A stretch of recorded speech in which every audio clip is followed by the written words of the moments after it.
Doctor صاحب آپ کو خوش آمدید کہتے ہیں پروگرام میں. بہت شکریہ آپ کا. ڈاکٹر صاحب یہ خرم شہزاد نے لاہور سے پوچھا ہے کہ قرآن پاک میں سجدہ تلاوت کا حکم ہے، یہ حکم کتنی بار آیا ہے اور اس کی دینی نقطہ نگاہ سے کیا حکمت ہے؟ جی ہاں جناب خرم شہزاد صاحب، قرآن کریم میں 15 جگہ پہ سجدہ کرنا ضروری ہے. جیسے کہ عمرو بن العاص رضی اللہ تعالیٰ بیان کرتے ہیں کہ نبی کریم صلی اللہ علیہ وسلم نے انہیں قرآن میں 15 سجدے پڑھائے تھے.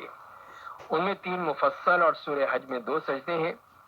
اور اس طرح حدیث میں جیسے آیا ہے تو یہ 15 سجدے جو ہیں یہ ہم آپ کو بتا دیتے ہیں کہ سورہ اعراف کی آیت نمبر 206 میں ان الذین عند ربهم لا يستكبرون عن عبادته ويسبحونه وله يسجدون. اور دوسری ہے سورہ رعد کی آیت نمبر 15 میں وَلِلَّهِ يَسْجُدُ مَن فِي السَّمَاوَاتِ وَالْأَرْضِ طَوْعًا وَكَرْهًا وَظِلَالُهُم بِالْغُدُوِّ وَالْآصَالِ. تو اس کے بعد تیسرا ہے سورہ نحل کی آیت نمبر 49 میں وَلِلَّهِ يَسْجُدُ مَا فِي السَّمَاوَاتِ وَمَا فِي الْأَرْضِ مِن دَابَّةٍ وَالْمَلَائِكَةُ وَهُمْ لَا يَسْتَكْبِرُونَ. اور چوتھا سجدہ ہے سورہ اسراء میں یا سورہ بنی اسرائیل کی آیت نمبر 107 میں قُلْ آمِنُوا بِهِ أَوْ لَا تُؤْمِنُوا إِنَّ الَّذِينَ أُوتُوا الْعِلْمَ مِن قَبْلِهِ إِذَا يُتْلَى عَلَيْهِمْ يخرون علیہ للأذقان سجدا. اور پانچواں ہے سورہ مریم کی آیت نمبر 58 میں اذا تتلی علیہم آیات الرحمن خروا سجدا وبکیا. اور چھٹا ہے پھر سورہ حج کی آیت نمبر 18 میں الم تر ان اللہ یسجد له من فی السماوات ومن فی الارض والشمس والقمر والنجوم والجبال والشجر والدواب وكثير من الناس وكثير حق عليه العذاب ومن يهن الله فما له من مكرم ان الله يفعل ما يشاء. اس کے بعد ساتواں ہے سورہ حج کی آیت نمبر 77 میں، اس میں اختلاف ہے، بعض اس کو لیتے ہیں اور بعض اس کو نہیں لیتے ہیں. تو اس کے میں جو ارشاد باری تعالیٰ ہے کہ یا ایھا الذین آمنوا ارکعوا واسجدوا واعبدوا ربکم وافعلوا الخیر لعلکم تفلحون. کہ سجدے کا ذکر آیا ہے کہ کر لے تو اچھی بات ہے، اگر کوئی نہیں کرتا ہے تو بعض فقہا کے نزدیک ضروری نہیں ہے. اس کے بعد سورہ فرقان میں ہے آیت نمبر 60 میں وَإِذَا قِيلَ لَهُمُ اسْجُدُوا لِلرَّحْمَنِ قَالُوا وَمَا الرَّحْمَنُ أَنَسْجُدُ لِمَا تَأْمُرُنَا وَزَادَهُمْ نُفُورًا. اور نواں سجدہ ہے سورہ نمل کی آیت نمبر 25 میں کہ أَلَا يَسْجُدُوا لِلَّهِ الَّذِي يُخْرِجُ الْخَبْءَ فِي السَّمَاوَاتِ وَالْأَرْضِ وَيَعْلَمُ مَا تُخْفُونَ وَمَا تُعْلِنُونَ. سورہ سجدہ کی آیت نمبر 15 میں انما یؤمن بآیاتنا الذین اذا ذکروا بها خروا سجدا وسبحوا بحمد ربهم وهم لا يستكبرون. اور 11واں ہے سورہ صاد کی آیت نمبر 24 میں وظن داود انما فتناه فاستغفر ربه وخر راکعا واناب.